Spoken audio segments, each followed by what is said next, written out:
Today is May 25th, 2018, and since nothing else important ever happened in motion picture history on May 25th, let's talk about Ghostbusters.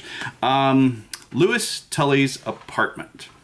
I've been obsessed with some of the furnishings in Louis Tully's apartment ever since, I guess I'm looking through Making Ghostbusters, so this would be the late 80s, and I see on the wall this etc. sign, and I said, oh wow, I had one of those on my wall as a kid. And I go fishing around in my parents' attic and I found it. Now, mine had been painted black and his was gold, so gave it a coat of gold spray paint many years ago, and you can still see some of the black scratching through and flaking through there a little bit. But that was the first Ghostbusters prop replica that I did, was the etc. sign on Louis Tully's apartment wall.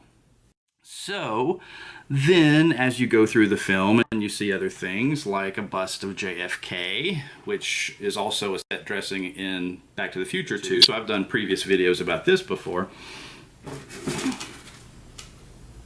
Thought we lost another president there for a second.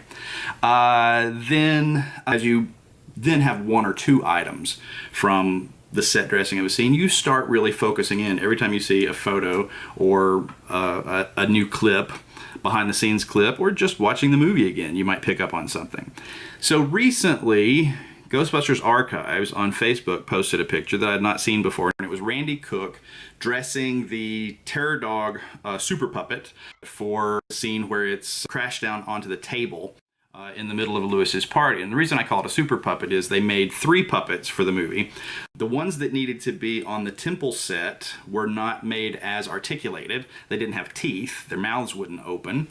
And so they did the 2 of them early, and then they spent a little more time making a more articulated puppet that had the jaw mechanism and the teeth and all of that. And that one single super puppet was used for close-up insert shots of both Vince Clortho and Zool, changing out the horns, you know. So you'll see a lot of on-set shots of it with no horns in. I encountered a new one the other day that unfortunately I can't share with you yet. But they would, you know, dress this thing according to what scene it was supposed to be and shoot, you know, little close-ups.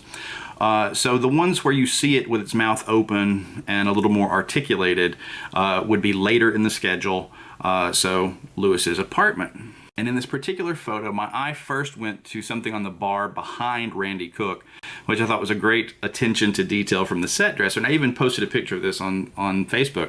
I said, somebody, you know, needs to give a round of applause, a long overdue round of applause to the set dresser, because it was a bottle of Perrier, which is mineral water, which is a reference back to his dialogue. I always have plenty of low sodium mineral water and other nutritious foods in the house, but you already know that. So I'm really geeking out over that one little thing. And then I realized that over here on the wall, you can see a couple of paintings. And I thought, wow, I don't think I've ever noticed those before. That's almost enough detail to identify. So then I decided to do a little bit of what I like to think of as movie archaeology.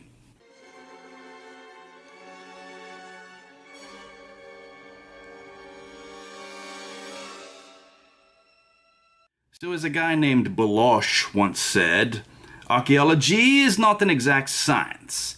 I took the picture into my photo editing software and I blew up the paintings, and one of them I read as a nun on a ladder in a library. So that's what I searched for, nun, ladder, library, painting. And I got a hit, but it wasn't a nun, it was a man up on that ladder, and it was just that blurry image with the white head and the black body looked like a nun to me.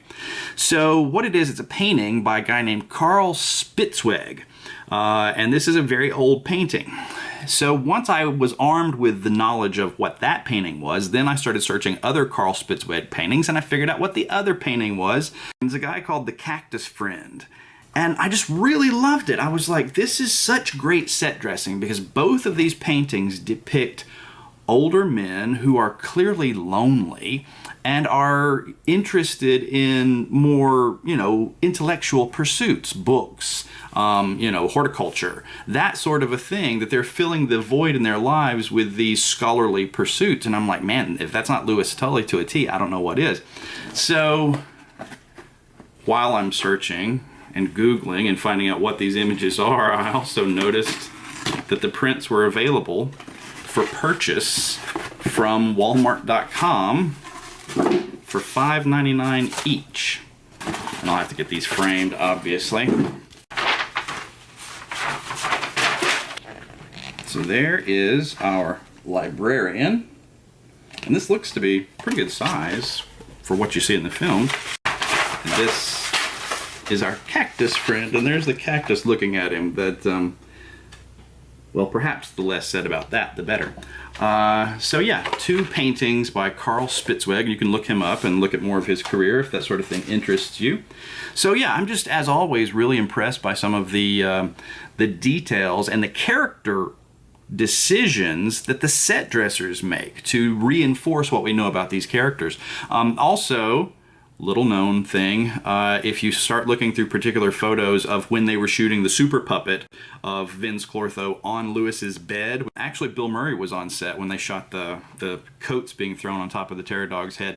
But probably my favorite piece of set dressing in Lewis's bedroom is the exercise bike in the corner. I mean, you know, his first lines as he's talking to Dana in the corridor, he's telling her that he taped 20-minute workout and played it back at high speed, so he got a great... He's this health-conscious, exercisey kind of a guy. So what they do, hey, we should put an exercise bike in the corner that no one will ever see in the finished movie. So, hope you've enjoyed this little exploration into movie archaeology. Thank you for watching.